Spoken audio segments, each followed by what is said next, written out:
Hello everyone, welcome to the ViaMonstra Academy office hours. This is where you can ask questions on MDT, Intune, ConfigMgr, learn about updates since our previous week, but shorthand, 60 minutes of systems management goodness. And what do you say, Andrew? Shall we get the show going? We shall. We shall.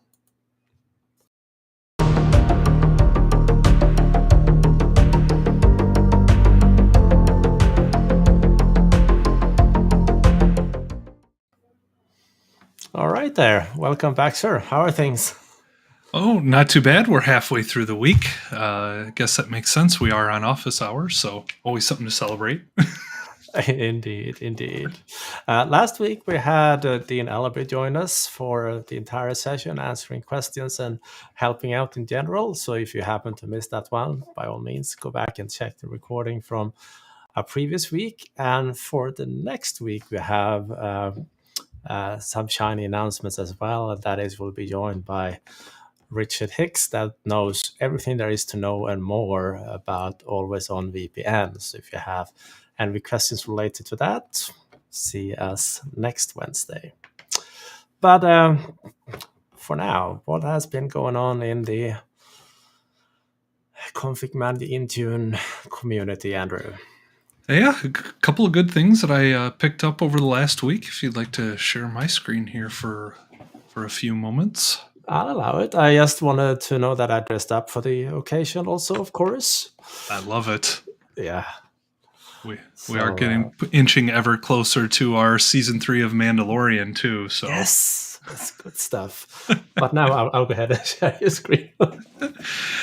Sometimes, what's more important? I don't know. So a couple of things that I actually saw come out of Microsoft blogs today. One from the last couple of days, I suppose. One from the Intune support team, where they're talking about expansion of attack surface reduction rules that are being assigned through Intune. And the way I understood this announcement is that you'll be able to assign ASR rules to devices that are only managed through Defender for Endpoint now, meaning that it's expanding further than devices that are managed strictly through Intune or co-managed with ConfigMgr. So this may be a big change for some organizations. There are a couple of tips in this post on how to report on your existing profiles to see if this is going to be an impact to your organization. As well as how to exclude Defender for Endpoint managed devices from the scope of these assignments. And that basically boils down to creating an Azure AD group with those devices in there. Luckily, there is a dynamic device rule that you can create that should help this if it's going to affect your organization.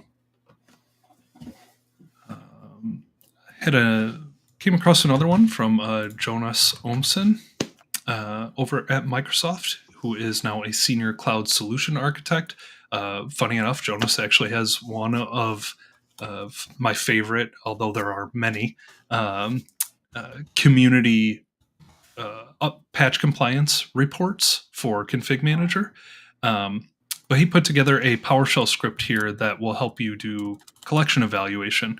Basically, this script will analyze the information coming out of the collection evaluation log from ConfigMgr and make it a little bit more readable. So I thought this was pretty cool. Another tool in the tool belt, as it were. Jannik Reinhard, who has been very busy lately, like so many other of our community members. Posted a PowerShell script on detecting and reporting errors across all of your Intune assignments. So I thought this was a pretty cool, quick little script that you can also, I believe he was using Azure Automation here to essentially report this information regularly. So a nice way to get a high-level overview of all of the assignment errors that you're getting across your tenant. And then last but not least, our friends Steve and Adam, a couple of the gentlemen over at Intune.Training, released, not that is an ad, released a video on managing custom compliance policies, which should be a good watch. So I wanted to share that with everybody as well. That was what I came across over the last week. All right, then. I stumbled across a shiny fix for an issue that's been plaguing Windows 11 for a little bit, and that is that provision packages just refuse to work, especially for bulk enrollment. So if I can go ahead and try to find my own screen in the mix here, should be able to pull that link up on it. Here we go. Yours goes away. This one goes up. And it was Scott Duffy that tweeted this earlier today. So this would be the link or information about it. And the hotfix has been available for a little bit. And now in the regular patch cycle, it's available. But basically, the shorthand version of this, if you have provisioning packages that doesn't work on Windows 11 22H2, install this hotfix and it should go away. So useful information there. Another thing I'd like to mention as well is that last week we had actually two guests. We had Dean and we also had Michael Niehaus joining us for the Windows Setup Internals course, and we got some 300 people registering for this one. So that was apparently a pretty popular topic still to this day in all our modern cloud. Imaging still goes strong. So that recording is available. So if you missed it, you can now log in and check it out. And yep. And then, of course, we had the big announcement yesterday. Microsoft had a little event or announcement, whatever you call it, around integrating more with AI, in this case for Microsoft Bing and Edge. See how this one plays out over time, but seems to be a trend in the industry that everything is going to include this in one way, capacity or other. Also actually playing around with OBS. It's a editing software for video and a streaming software that is very, very popular. And we used to use that here on the ViaMonstra Academy, but now I only do use it for normal recording. I have a different platform for the streaming.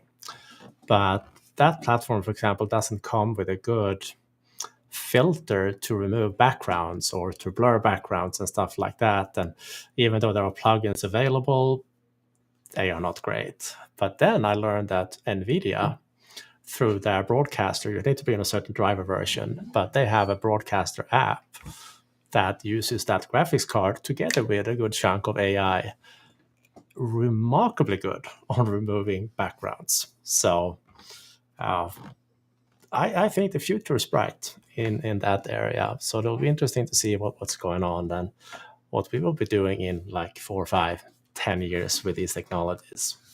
I think it was the NVIDIA broadcaster software that also was playing around with some of it will adjust your eye focus. So it looks like you're looking at the webcam, which was interesting. Yeah, it's a beta right now, but I can basically look in my monitor and it still looks like I'm looking into my camera. It's quite amazing. The noise reduction is good as well. And the price for the solution is good as well. Free. Hard to beat that. I would say. Their graphics card is not exactly free, but this was an RTX 480, and free is not the word I would use to describe that one. No.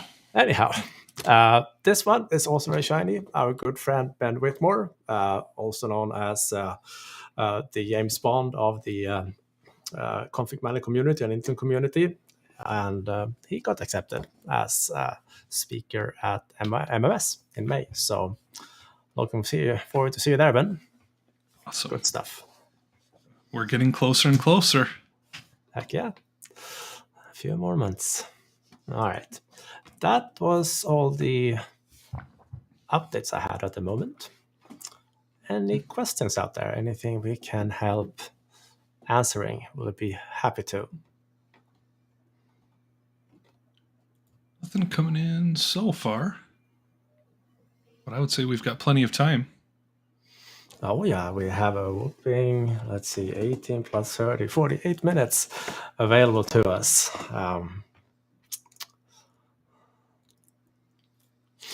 In the meantime, I can share a story around this particular shirt. Me and Amy were traveling a few years back, and we had the same version on a sticker on the laptop. And we may or may not have forgotten that laptop along the way when we were passing through security, and had to call them back and say, hey, so sorry, we think we forgot the laptop in the security. It has this serial number, and it has Darth Vader leading an AT&T on it. And the security guy that we talked to, he was apparently not into Star Wars one bit. He's like, yeah, I have a matching serial number, but I don't recognize what you're talking about, but there is a guy leading a camel. As a sticker. Like, yeah, that's ours. Thank you very much. That's it. That's a good one. I've never heard that story. I love it. Yeah, it's like, well, Star Wars apparently is not for everybody. It should be, but it's not. Anyhow, I agree. All right, we've got some questions coming in. It looks like Matt was asking. He mentioned that he sent a link last week. I was asking if you got a chance to look at it yet. Looked at it, absolutely yes. Did I have the time to do the research? And no, that will have to be for a future episode of Office Hours. Let us see, I can bring it up at least and mention it. And Andrew can hold me accountable for it until next week. He's very good at that. Yes.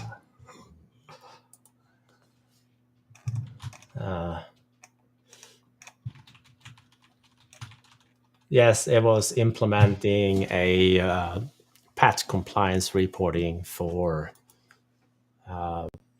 ConfigMgr that I didn't have a chance to test. Oh, okay. But it was basically this one here. You may have stumbled across this one, Andrew. You know you were reviewing some of these. This was the one that this is the one that I just mentioned. Because Jonas is the one that put together that PowerShell script for collection evaluation. There you go. I happen to like this. So one thing to note is you have to have the correct hardware inventory configured. And I think in the FAQs down at the bottom, it says what you need. But other than that, it's fairly straightforward. There's a script to install the custom reports and everything. And as long as the hardware inventory is there, it will populate. And it's got some pretty great data in there, especially as far as a community solution goes. So what you're telling me, there is reasonable hope that we should be able to prepare something for next Wednesday and show this. I think so. Sounds like I'll be holding myself accountable for that one. Brilliant. Johan, you're a genius. Yet again. Yet again. All right. I'm just making a note, so I won't forget that you will do the job. Sounds good. Yeah, I'd be happy to show off what I've got there. Thank you. Uh-huh. All right. That one taken care of. Those are the best kind of questions that basically just solves themselves while you're talking about them. Good stuff. Absolutely. All right. What else? I got a question from Robert asking how many words that can be in a question. I don't know if there is a limit on this question came in for YouTube. I have no idea. Give it a try. Give it a try. Looks like a character limit is all, but we'll be willing to, it's really helpful if you do the, 1 out of 3, like several tweets in a thread or something like that. I All saw right. someone yesterday managed to squeeze in 32,000 characters in a tweet. I'm not sure how that was possible, but it's like, okay, someone is playing around. Yeah, that's impressive. Yeah. All right. In a public tweet, that's like not a direct message or anything, but Yeah, interesting. yeah. All right. Alcott was responding. 200 characters seems to be the limit. Yep. Thank you. Thank Let you me very know. much. He also had a scenario he was asking about here. So let me just make sure I've got it right. You have server X that is a site server plus DP. You have server Y that is an MP. Server X has to be decommissioned until the roles from server X have to be moved to server Y. Is two questions, I think. Is high availability a good choice? Number one. And number two, to install the site server in passive mode role, I have to uninstall the current MP and remove the site server. Is that correct? The passive one I don't know about. I have been staying out of that configuration on purpose. Seems to be causing more grief than it actually solves. So I have skipped using it, and I'm old school. I use backup restore when needed. But in terms of moving roles, that's a common configuration. And of course, in the terms of management points, if you only have one, you better install another one before you remove the old one and configure your boundary groups to include the new one, etc. But those operations are fairly straightforward, and it's been like that was like the best practice for many years. If a management point was acting up on you, remove the role, add it back again, and problem solved typically. So yeah, I don't have any more updates on that, I'm afraid. Anything on your end? Nope, I would follow your lead on that one. Yeah. All right. Oh, you've got Hello. Thanks. Has something to say about high availability. he just loves office hours, I think. Got an MDT question coming in on YouTube, actually. In MDT, I'm looking to set up a task that will stop a deployment in the case the machine does not have the serial number in BIOS. Looking how to create a message on screen. All right, that is fairly straightforward, because there is a built-in option in MDT to abort if a certain variable is being set. So let's see if I can. I might have an MDT server or three I can use.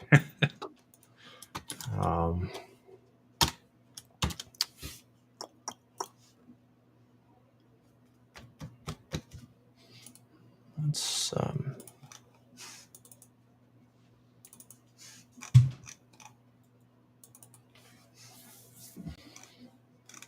yeah. So this one here, if this value is set to no, MDT will actually abort the wizard and show you a nice little screen and say, oops, no bueno, this is no good. And you can have that in your rules based on a serial number or something. So I'll show you some examples. Might have over here. Don't have one for serial number, but I can probably, oh, yes, I did have one for serial number. Not the most elegant one, but a one. No, this was setting the name to serial number. All right, let me try to come up with something. What serial number do I have on this machine?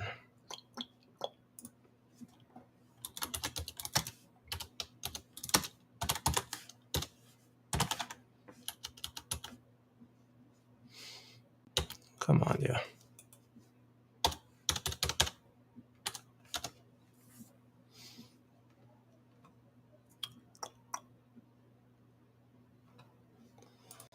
So this will be the number.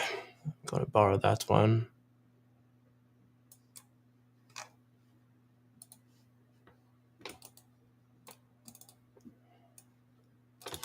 So if I open my init file, I'm going to open this one here. I'm going to add in serial number to the mix. It's a built-in variable. And in default, I'm going to have OS install set to yes, but I'm also going to punch in the serial number and set OS install no. So in theory now, if I have a matching serial number, it should tell me that I'm not allowed to do installs, or the other way around, that the default is no and I have to have a matching number for it to actually install. So it's really up to you which one you pick here. But if I save this in a file and rerun the simulation, come on, PowerShell. You can do it. Apparently very much so.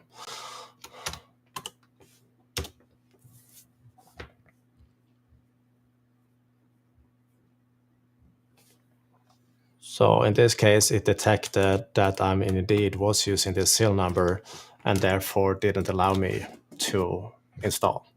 And that will abort the wizard in MDT.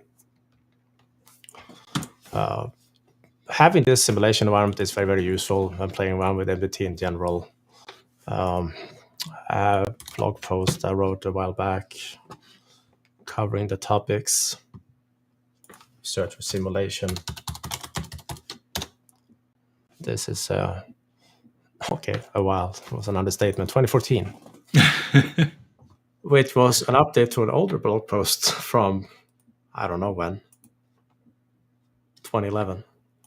Anyhow, very easy to set up, copy a few files to folders, and then you can run simulations of your rules in MDT, so test them out without having to do an actual deployment. So hopefully that will help. Awesome. Cool stuff. All right, let's see. Robert's got a question on YouTube. Having difficulty with a ConfigMgr 2207 application detection of a 64-bit custom exe file. The program is stuck in progress waiting for content. I can install a program locally on the device, and I'm using the uninstall info, but it is not working. I've tried file and folder and the registry. What am I missing? I don't know. It usually doesn't start the download if the requirement rules are not right. Most of those are often related to content missing.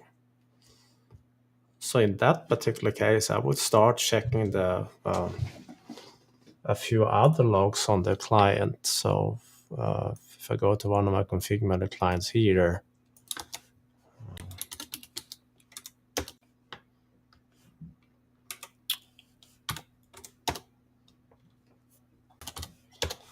I will check the CAS log. I will check data transfer log, because even content may be used for you, but that typically will tell you why a specific content is not coming down. It can also be stupid things like that you're running out of space in your cache, and that can also be reviewed fairly quickly, either by just checking the client settings, but you can also ask in PowerShell for a little bit of, how much is available, how much is used. So, yeah, hopefully that could be helpful.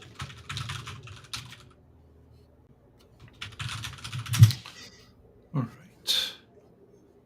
I have another YouTube question.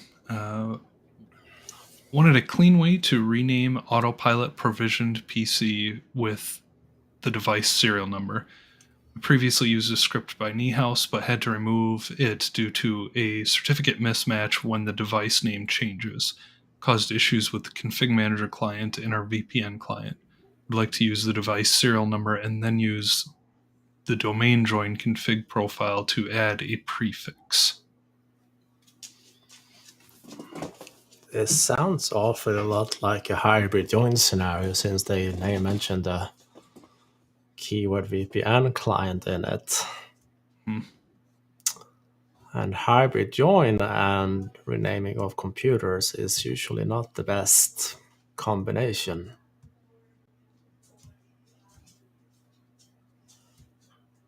As in not supported.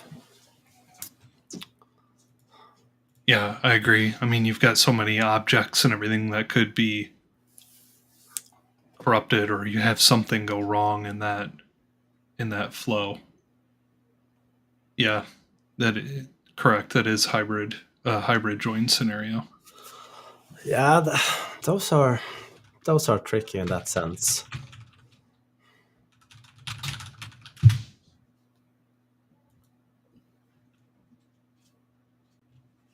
I mean, other than that, there are perfectly valid options to, during your own imaging, provide a name, and then through the autopilot registration, make sure that that same name is provided. But doing it after the fact, I don't really have a good solution for. Yeah, Not for hybrid join, no. No, I found. If you want to share my screen, Johan, I don't know how helpful this is, but I found a forum post basically where somebody was asking something similar. I don't know if it's the exact same scenario. And they started the post with, as everyone knows, renaming a hybrid join device is not supported. And Jason Sandys actually chimed in and said that that's not necessarily true. You can't rename it from the mem admin console, but it looks like as long as you rename it locally, while it has connectivity to the on-prem domain, you should be able to rename it. It's not something I've tried, and that will be Agreed. definitely something to test first.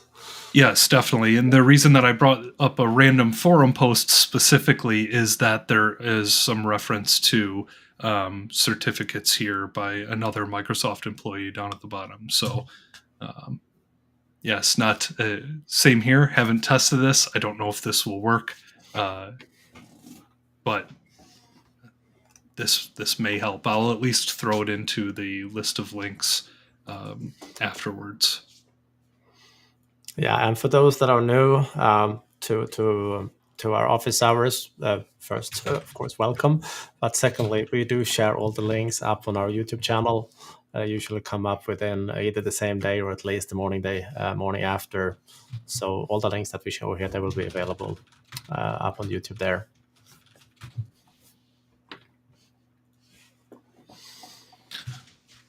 All right.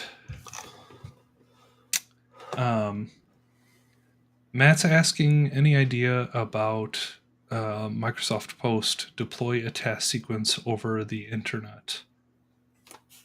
Not aware of any Microsoft specific ones, but I can think of one blog that has a couple of deploying task sequences over the internet posts. Yeah, there is. Okay, I find the post in question. Oh, okay. Let me bring it up on the screen here. Moment, and then I will actually go ahead and share that screen also. I think that will be helpful. So yours goes away, this one comes up. So let's see what this is.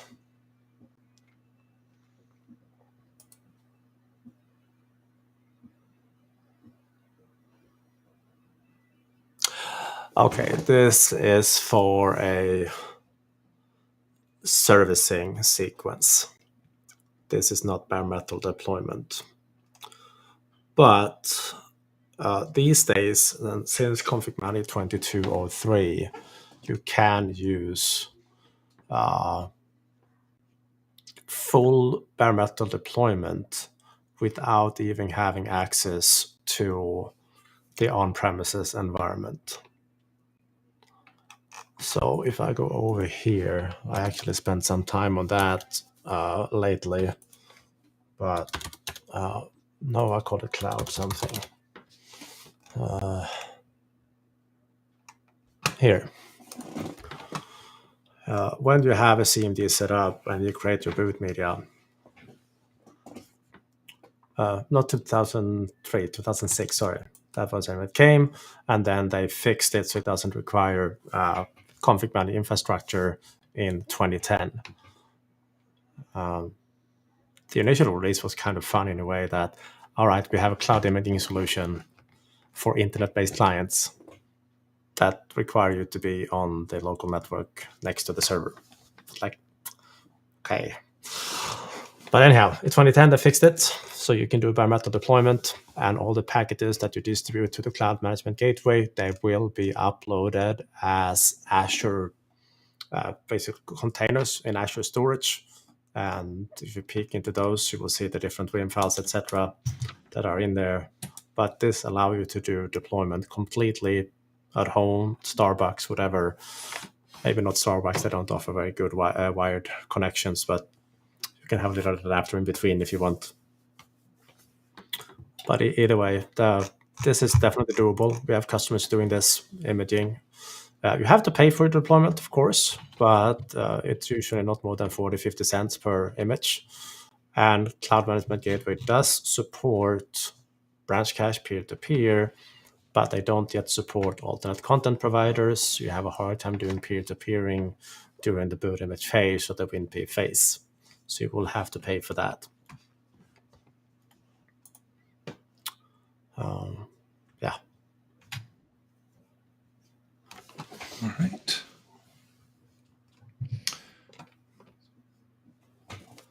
Let's see. I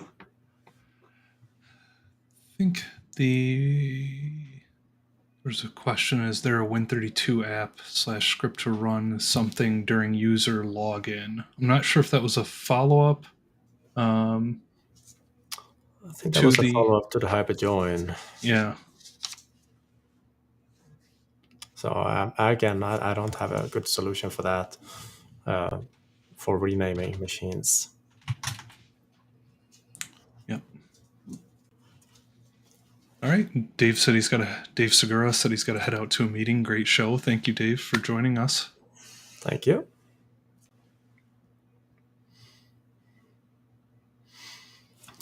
Did we miss any question? Don't think so. We've covered them all so far. Matt did just ask a question on YouTube. What is Winget and how to use it? Oh, that one is yours, good sir. So Winget is basically the Windows package manager that's being used for the new Microsoft Store.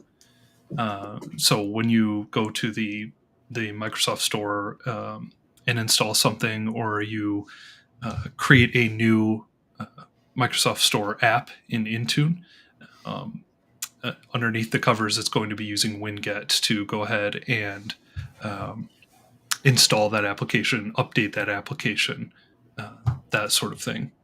I'm trying to think if I've got any good hosts right off the top of my head, because you could technically use Winget without the Microsoft Store.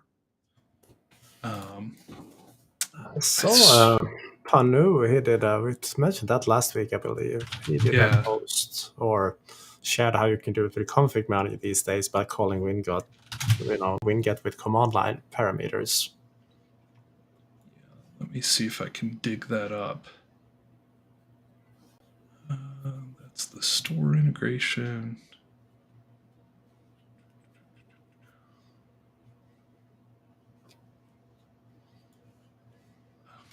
I know exactly which one you're talking about, too.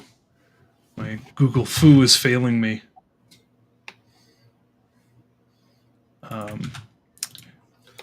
Even what was the tweet deck earlier? It would not allow me to log in. I think something is up.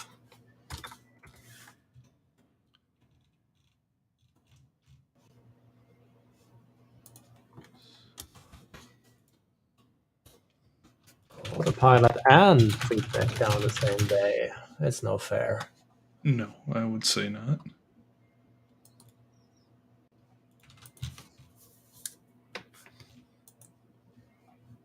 So if I just actually bring up the Winget, the Microsoft doc on it, if you want to share my screen for a moment, Johan, it actually has, there we go, has some examples here. So you could use Winget search Power Toys, and it will say, okay, we found this application. It's available for install. You can do Winget install Power Toys, and then there you'll have it.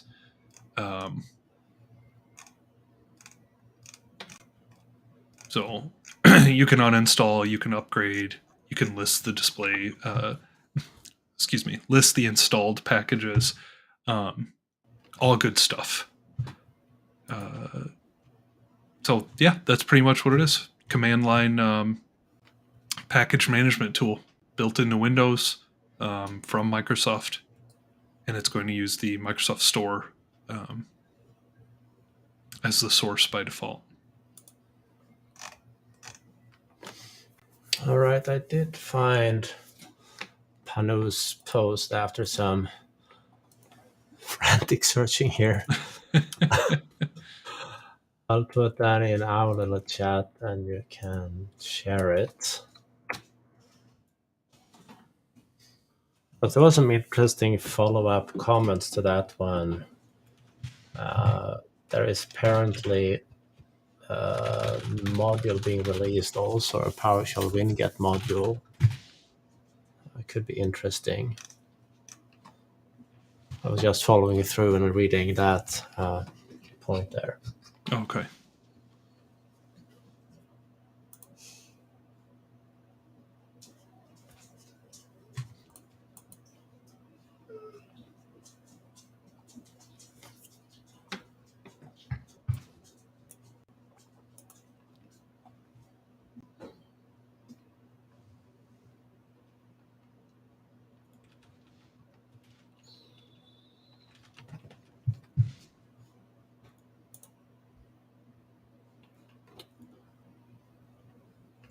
Were you able to get that link up? Oh, sorry. I must have missed it. There it is.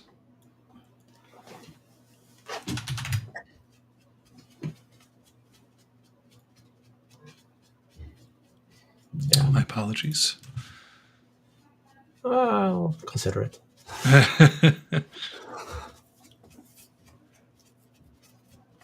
So does that look right?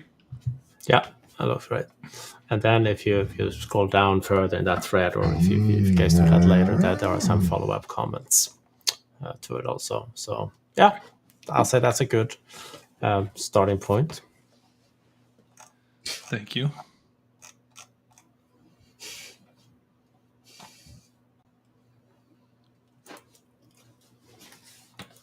Right. So Robert's asking a question on YouTube. Some time ago, it was asked how to sequence certain apps, which is almost impossible. Wouldn't doing a bare bones deployment from the cloud resolve that? Well, yes, in a way, of course, if you have a sequence that you use for imaging, you can be very, very particular or very specific on the order of install applications, because that's pretty much what the sequence is. All hope is not lost if you're just using Intune. You can still create dependencies of applications, and they will be honored even in the autopilot process. That's how people have been doing it, since there will be a good way, or until there will be a good way of ordering them very, very nicely in the interface, which has not been, which is not yet available. So dependencies work.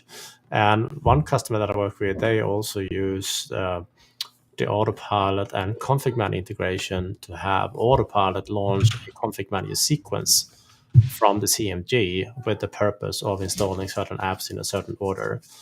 These organizations even have a little front end that actually Maurice helped put it together at one point, that will allow them to select a role and a few things, so they can select their applications interactively and then have the sequence go ahead and deploy them. So that, yeah, you do have options for sure. Absolutely. Right. Matt's got another question on YouTube. Johan, do you know how the command for ccmset.exe with okay, I think this is ccmsetup.exe using that with mp pki cert SMSSITECODE. I believe I do. Let me check real quick in my lab. I was playing around with that. Okay.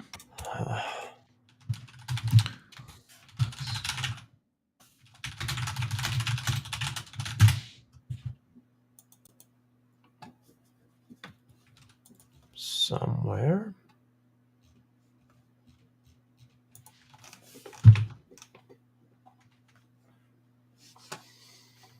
I have a bit too many windows for my liking open.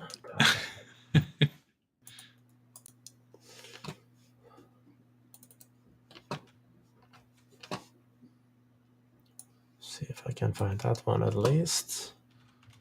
So I think we're just referring to the install parameters here. Yeah, it's just that it's a little bit of a magic combination that needs to be put in place, especially if you also have a client in like a workgroup mode and whatnot that you need to deal with. Mm-hmm. It just makes it a little bit messy. Okay.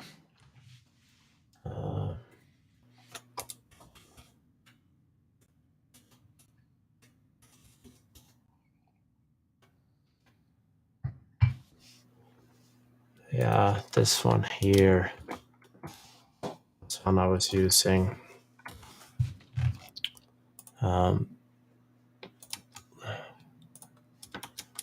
See if I'm still sharing screen. No, I'm not. I will be now. There we go. Yeah.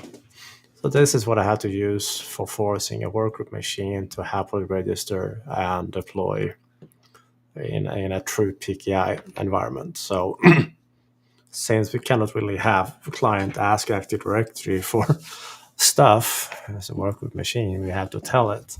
But this is something you can always ask or send to the setup that you do have these available. So depending on configuration, this should work okay as a starting point at least. Awesome. Good stuff. Robert is asking, he's got a scenario where he has 2 domains. One is going full Azure / Intune. The other is pure SCCM, but with an expired cloud service. How do I remove the cloud service?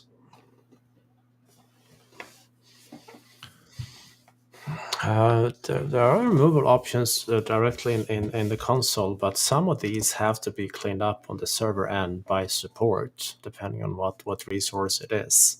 Mm-hmm. I've seen that.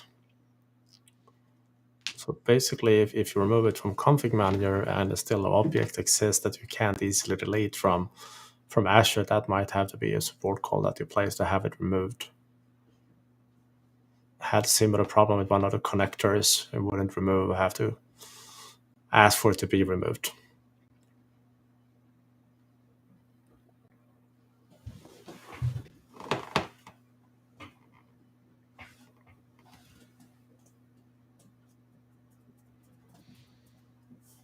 Right. Not seeing anything else at the moment. Oh, we've still got 14 minutes to go. Indeed. I did see there was some hype, I suppose, around. Let me see if I can find it. There was a new addition to the Intune in development documentation a couple of days ago, I think. And it looks like we'll be able to do on-demand proactive remediations in Intune, which sounds promising. Would be shiny. Let's see if I can find it. Oops. Yeah. You have that link handy somewhere? I do. Is it up on the screen or? Yep. Yeah, you can go ahead and share my screen. Sorry. All right, will do. Coming up right now. So it looks like there's going to be a device action. It says it's in public preview, but I haven't been able to find it in my tenant yet, and I can't say I've come across anybody that's found it yet. But yeah, this will be pretty great. I mean, this reminds me of being able to trigger a configuration baseline evaluation or something in ConfigMgr, something that we've been lacking on the proactive remediation side for some time. So I was happy to see this acknowledged as in development. Yeah, I mean, even the ConfigMgr version is a little bit quirky in a way, because you cannot right click and say run this baseline. You have to call right click and say run a script that tells the client to run the baseline. And Gary Block has a good script for that. And yeah, so this is nice to see if they build it in directly into the console. I'm assuming this is the console. Yeah, that's kind of how it reads to me. It says you'll be able to view the status of the remediations under remediations in the monitor section. So yeah, must be some improvements that are coming through there as well. Yeah, that would be cool. Looking forward to that. Yeah, oh yeah. Any other questions?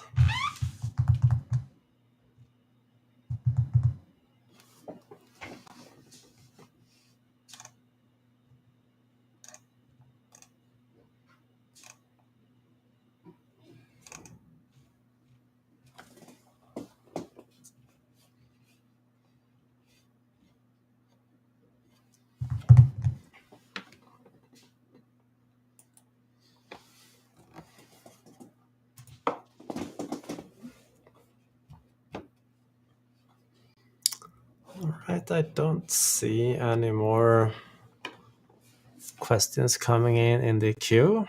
For those of you arriving late, we do have a shiny announcement, and that is that next week we'll be joined by Richard Hicks. Who can answer any question there is on always on VPN, and looking forward to that one for sure.